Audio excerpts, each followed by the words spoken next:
ഇനി ഡൽഹിയിലെ Israel embassy പരിസരത്തെ സ്ഫോടനത്തിന് പിന്നിൽ കൃത്യമായ ഗൂഢാലോചനയുണ്ടെന്ന് പോലീസ്. CCTV ഇല്ലാത്ത സ്ഥലത്താണ് പൊട്ടിത്തെറി ഉണ്ടായത്. 2 മാസം മുമ്പ് ഇസ്രയേൽ എംബസിക്ക് ഭീഷണി സന്ദേശം ലഭിച്ചതായും പോലീസ് കണ്ടെത്തി കഴിഞ്ഞു. വിവരങ്ങളുമായി വീണ്ടും അച്യുതൻ ചേരുന്നു. Achuthan, welcome back to morning show. പറയൂ.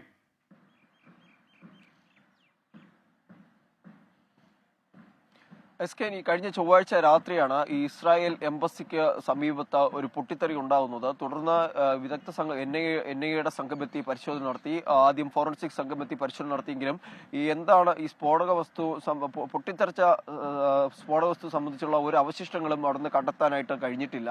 അതുകൊണ്ട് തന്നെ അന്വേഷണം ഏത് ദിശയിലേക്ക് മുന്നോട്ട് കൊണ്ടുപോകണമെന്നൊരു പ്രതിസന്ധി കൂടി ഈ സംഘത്തിന് മുന്നിലുണ്ട്. ഒപ്പം തന്നെ ഈ പൊട്ടിത്തെറി നടന്നു എന്ന് പറയുന്ന മേഖലകളിൽ ഇവിടെ ഈ ഭാഗത്തൊന്നും CCTV ദൃശ്യങ്ങളില്ല. ഈ മേഖല മാറി അടുത്ത ഒരു പ്രദേശത്ത് നിന്ന് ശേഖരിച്ച CCTV ദൃശ്യങ്ങളിലാണ് 2 യുവാക്കളുടെ സാന്നിധ്യം തിരിച്ചറിയുന്നത്. അവരെ കേന്ദ്രീകരിച്ചുള്ള അന്വേഷണം ഇപ്പോഴും പുരോഗമിക്കുകയാണ്. ഈ ഒരു ഘട്ടത്തിൽ കൂടി അറിയിക്കുന്നത് ഈ CCTV കേന്ദ്രീകരിച്ചുള്ള അന്വേഷണം സാധ്യമല്ലാത്ത ഒരു സാഹചര്യം ആയതുകൊണ്ട് തന്നെയാണ് ഇപ്പോൾ ഈ ടവർ ലൊക്കേഷൻ കേന്ദ്രീകരിച്ചുള്ള അന്വേഷണത്തിലേക്ക് പോലീസ് മാറിയിരിക്കുന്നത്. അതായത് ഈ എംബസി പരിസരത്ത് ഈ പൊട്ടിത്തെറി നടന്ന സമയവും അതിനു മുൻപുമായിട്ട് ഉണ്ടായിട്ടുള്ള ഫോൺ കോളുകൾ അത് സംബന്ധിച്ചുള്ള ഒരു അന്വേഷണമാണ് ഇപ്പോൾ പോലീസിന്റെ നേതൃത്വത്തിൽ പുരോഗമിക്കുന്നത്. ഒപ്പം തന്നെ ഈ NIA അതുപോലെ തന്നെ ബോംബ് സ്ക്വാഡ് അടക്കമുള്ള സംഘം ഇന്നലെ വീണ്ടും വിശദമായ പരിശോധനകൾ നടത്തിയിരുന്നു.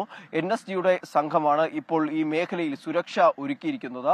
നേരത്തെ ഈ ഇസ്രായേൽ എംബസിക്ക് 2 മാസം മുൻപ് ഒക്ടോബർ 16 ഇമെയിൽ വഴി ഒരു ഭീഷണി സന്ദേശം ലഭിച്ചിരുന്നതായി എംബസി വൃത്തങ്ങൾ സൂചിപ്പിക്കുന്നുണ്ട്. അന്ന് ആഭ്യന്തര മന്ത്രാലയത്തോട് ഇതുമായി ബന്ധപ്പെട്ടിട്ട് സുരക്ഷ വർദ്ധിപ്പിക്കണമെന്നൊരു ആവശ്യം എംബസി ഈ ഒരു ആവശ്യം മുന്നോട്ട് വച്ചിരുന്നു. എന്നാൽ അത് സംബന്ധിച്ച് ഉള്ള തീരുമാനങ്ങൾ കൈക്കൊണ്ടു എന്നുള്ളതാണ് ആഭ്യന്തര മന്ത്രാലയം അറിയിക്കുന്നത്. പക്ഷേ ആ ഒരു സാഹചര്യത്തിൽ കൂടിയാണ് ഈ ചൊവ്വാഴ്ച രാത്രി ഒരു പൊട്ടിത്തെറി ഈ എംബസിക്ക് സമീപം മീറ്ററുകൾ മാറി ഉണ്ടാകുന്നത്. അതുകൊണ്ട് തന്നെ ഇതിനൊരു ഗൗരവകരമായ വിഷയമായി തന്നെയാണ് ആഭ്യന്തര മന്ത്രാലയം അടക്കം കാണുന്നത്. ഒപ്പം തന്നെ ഇതുമായി ബന്ധപ്പെട്ടുള്ള അന്വേഷണങ്ങളും ഇപ്പോൾ പുരോഗമിക്കുകയാണ്. Okay, thank you. 24 അഞ്ചിന്റെ വജ്രത്തിളക്കം.